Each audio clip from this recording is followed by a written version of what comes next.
Go, 20,000 na. Wala na mababa ng 20,000. Pag may nangangailangan ng tablet, bigyan natin. Kung ano mga pangangailangan no, nandito po ang tutuktuin, wawawin para sa inyo lahat.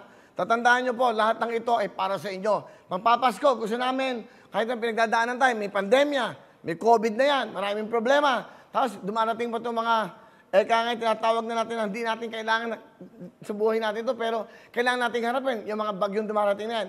Si Quinta, si Rolly, at si Ulysses. Dahil sapat matuto na tayo. Pag sinabi po ng ating pamahalaan na lumikas na, para ho wala tayong mabuhis ng buhay, lumikas na muna ho tayo sa mga evacuation center. So, magtulong-tulong na lang tayo, makinig ho tayo para po sa kapakanan natin lahat yan. Ngayon naman, dito sa programang to, okay, magalala. Oo, medyo tatawag. Noong Friday ho, kung mapapansin nyo, noong Friday, iba yung tema. Kaya sabi ko sa mga staff ko, tinalaga ko silang bigla-bigla. Alam nyo ako, black and white. Kung black, puti. Gusto ko sabihin sa inyo kung ito to. Naisip ko lang ho na iba tayo, hindi tayo pwedeng magsaya. Marami tayong mga kababayang medyo maraming pinagdadaanan. So ito nga, yung nangyari ng mga ito, ang daming binaha, ang daming mga landslide, may mga nagbuhis ng buhay. So sabi ko, dapat ibahin natin muna ang show natin. Pagbigay tayo ng, of course, pagbibigay halaga sa ating mga kababayan. That was Friday. Gusto kong pasalamatan ng Fort Impact sa napakagaling na lang pag-rendition ng kanilang kanyang The Prayer, no? And also yung Like a Bridge Over Troubled Water, no? Galing. Fort Impact. Huwag ko kayong magalala. Kasi nandito kami. Di ba? At lahat po ng ito, gagawa namin ng parang sa abot kaya ng inyong lingkod, abot kaya po ng tutuktuin, wawawin, at syempre po ng GMA7. Syempre kung wala ang GMA7, hindi naman ako mapapanood. Gusto ko magpasalamat po sa GMA7 sa tiwala nila sa akin at sa aking mga staff. Maraming pong salamat, GMA7. Thank you so much, ha? Okay, pero pag Thursday naman, di ba nandun tayo? Ano? Sarap, no? Kaya magalala. Totoo yun, daming totoo. Binenta ko po isang kotse. At 7,000 yun, 7 million, no? Yung Range Rover na binili ko ng 12 million na napakamahal. Ewan ko ba? Lagi na lang ako nagpapaloko. Okay lang yun. Gusto kong pasalamatan si Edvic Yap. Salamat, isang tawag ko lang sa'yo. At yun, si Mayor Marcelino, of course, Mayor ng Marikina, yan po. Yung cheque po, inayos ko na po. Sabihin nyo na po kung saan namin papangalan. Para ho, yan ipambili naman yung mga pangilan. Kasi, nakita ko yung buhay doon sa Marikina. Maraming, basta gagawa kami ng paraan.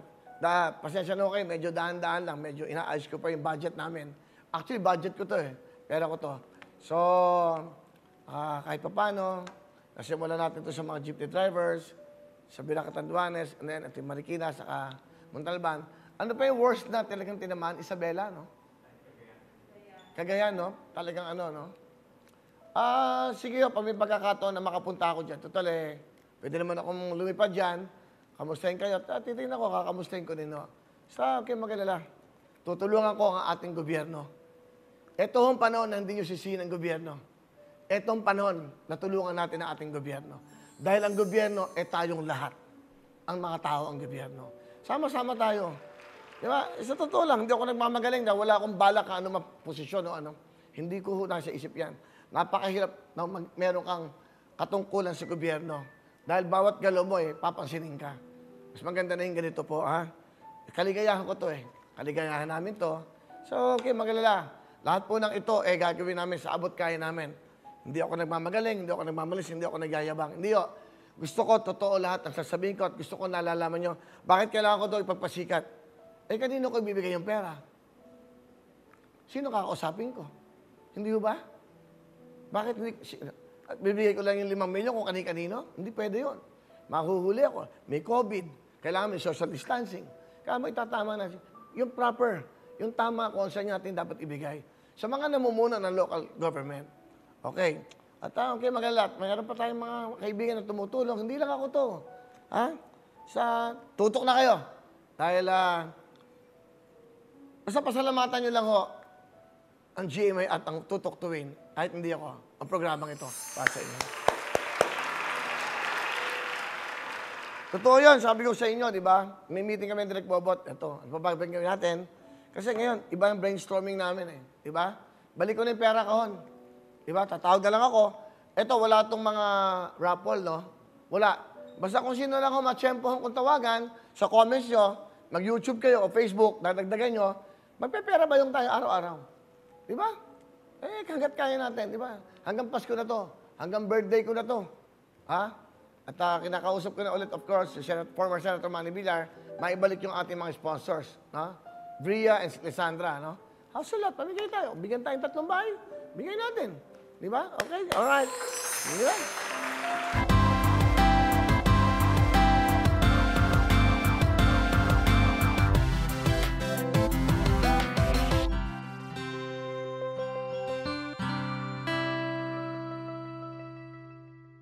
lang sa official YouTube channel ng Wowowin. Don't forget to hit the bell button para lagi kayong updated. Hello everyone! Mga kapuso, I'm Donita Knows. Nagustuhan niyo ba ang video na to? Marami pang hinanda para sa inyong lahat, kaya mag-subscribe lang sa official YouTube channel ng Wowowin. Don't forget to hit the bell button para lagi kayong updated.